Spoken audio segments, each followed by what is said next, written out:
اسلام قبول کر رہے ہیں، لیکن بہت دکھی دل کے ساتھ کہتا ہوں اور میرے بزرگوں یہ کوئی تقریر نہیں، یہ میرے دل کا درد ہے، ہمیں اس سے زیادہ رنجنا مبتلا کرنے والی بات، اس سے زیادہ محروم کرنے والی اور رنجیدہ کرنے والی بات یہ ہے کہ پہلے سے مسلمان ہیں وہ ارتداد کا شکار ہو رہے ہیں، وہ بدتر ہوتے چلے جا رہے ہیں۔ ہمیں اس میں زیادہ اور کرنے کی ضرورت ہے۔ ارتداد کی ایک شکل تو یہ ہے کہ ہم نے اپنی بچیوں کو بے پردہ کیا مارکیٹوں میں، بازاروں میں، جو دیہات کے ہیں، جنگلوں میں، اسکولوں میں، کالجوں میں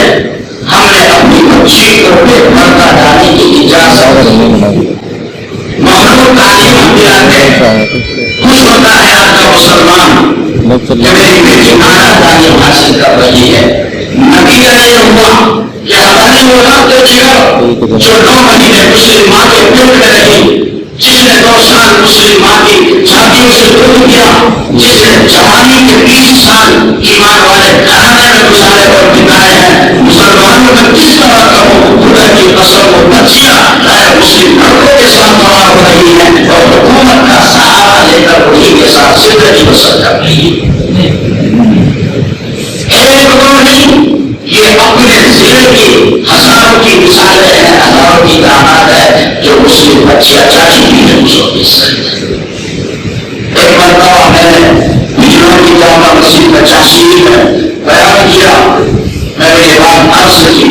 ایک وکیل صاحب کھڑے ہوئے اور کہنے لگے مفتی صاحب آپ درست کہتے ہیں، میں کورٹ میں رہتا ہوں، کچہری میں رہتا ہوں، اب زیادہ تر مقدمات وہ ہوتے ہیں یہ مسلم لڑکیاں ہیں اور مسلم لڑکیاں ہیں۔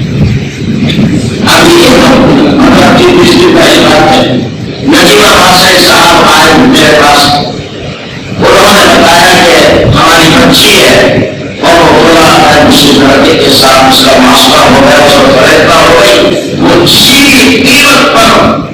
اس کا ساتھ چھوڑنے کے لیے تیار نہیں۔ ہم سماج اور معاشرے میں کس طرح کو دکھائیں گے؟ اللہ کی قسم کھا کر کہہ رہا ہوں، وہ شہید اور انسان کا ہوا تھا، میرے پیر بگڑنے کے لیے دیکھا پیروں میں گر گیا، مفتی صاحب کو تعویذ دے دو اچھی بات کرنے لگے۔